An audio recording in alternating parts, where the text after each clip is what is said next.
لسه بتشتروا مخللات؟ من النهارده بقى مش هتشتروا مخللات، هتبقي استاذه بعد الفيديو دوت. وكمان ومش كده وبس، لا ده انا هخليكي كمان تفتحي محل مخللات. حاجه سهله وبسيطه وهنعملها كده مع بعض.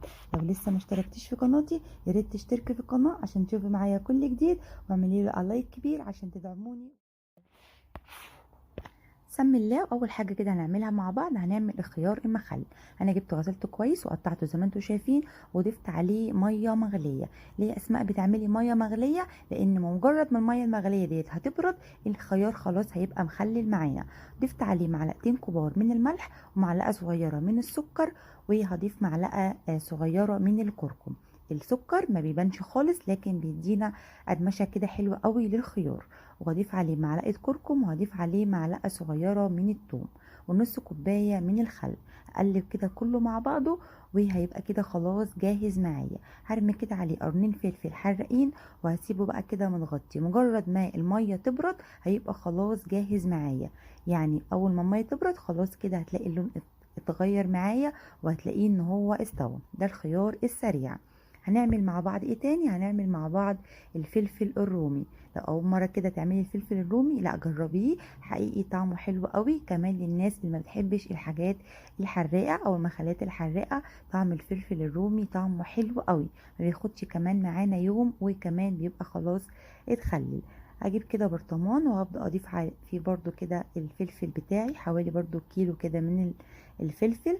وهبدا ان انا اضيفه كده في البرطمان بتاعي، وهضيف عليه معلقتين من الملح، حسب بقى الحاجة الحياء بتاعك. انت عايزة تقللي برضو الملح، بس المخلات خصوصا ما بتحبش تبقى دلع قوي عشان ما تتهريش معاكي. ضفت معلقة صغيرة من الكركم، وهبدأ اضيف كده معلقتين من الخل. زي ما قلت لك كده ما تخليش المخلل دلع قوي عشان ما يتهريش معاكي. ميه عاديه خالص من الحنفيه، وهبدا ان انا اغطي بقى بيها الفلفل بتاعي كله.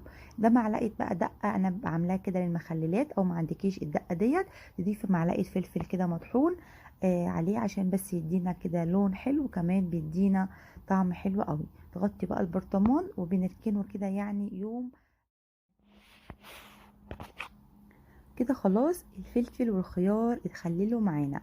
الخيار قعد معانا يدوبك ساعة، والمية بردت وخلاص كده عبيناه بقى في برطمان، وبقى جاهز من معانا.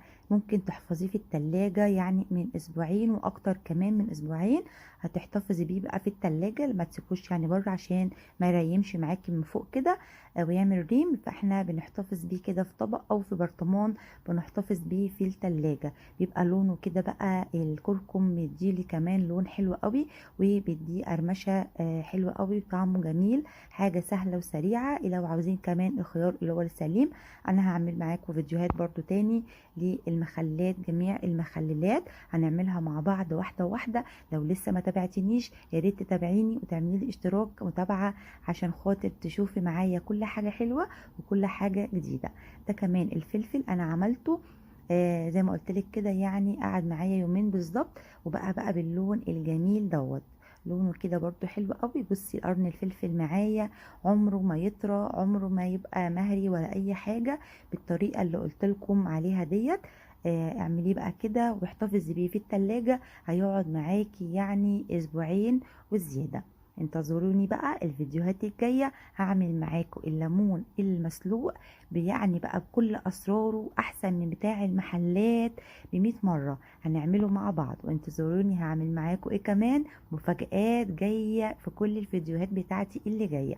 هعمل معاكم الليمون يعني اللي هو المعصفر، اللي بقى عمرك ما دقتي طعمه في حياتك. هتقولي ان انا فعلا اول مرة اكل ليمون بعصفر. انتظروني في الفيديوهات الجاية، حاجات كتيرة هعملها معاكم هتعجبكم. هعمل معاكم جميع المخللات.